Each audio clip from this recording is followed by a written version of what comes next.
आपल्यासोबत आहेत माजी आमदार राहुल भाऊ बोंद्रे आपल्यासोबत आहेत.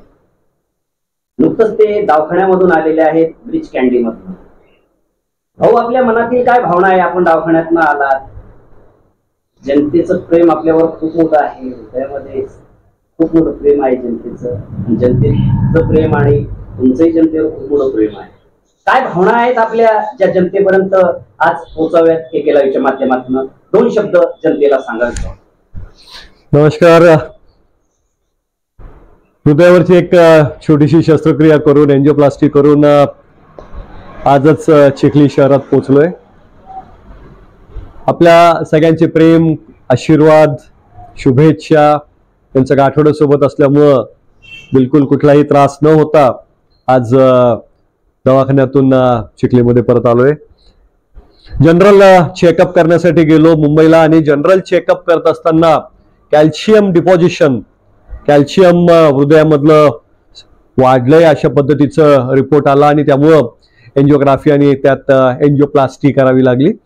2 ब्लॉक होते आणि एक स्टेंट टाकून तो एंजिओप्लास्टी होऊन गेली.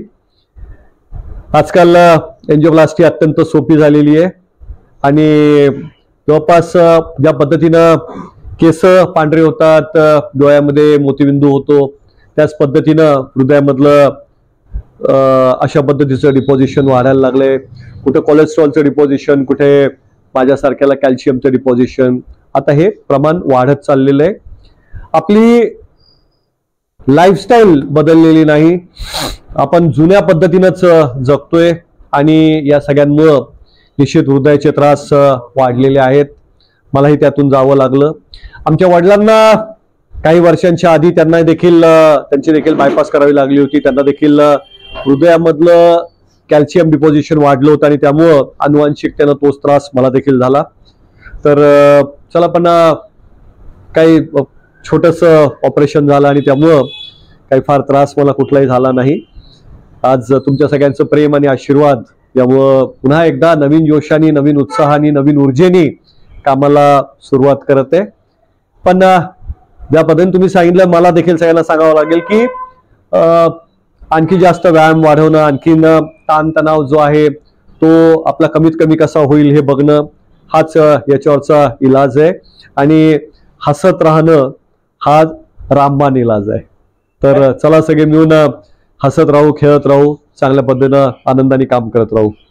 काही नवीन संकल्प आहे का भाऊ आता यानंतर? निश्चितच इतरांना आणखी आनंदी ठेवत, आणखीन आनंद वाढवायचा हा संकल्प घेऊन पुन्हा एकदा नवीन जोशाने, नवीन उत्साहाने, नवीन ऊर्जेने मी जे सांगितलं तसं पुन्हा काम करत राहूया. भाऊसाहेब, आपल्या भावी वाटचालीस कोटी कोटी हार्दिक शुभेच्छा. आपल्या उदंड आयुष्य लाभो हीच आमच्या सर्वांच्या वतीनं ईश्वरचरणी प्रार्थना या ठिकाणी व्यक्त करतो. या ठिकाणी थांबतो. जय हिंद, जय महाराष्ट्र, जय जिजाऊ, जय शिवराय.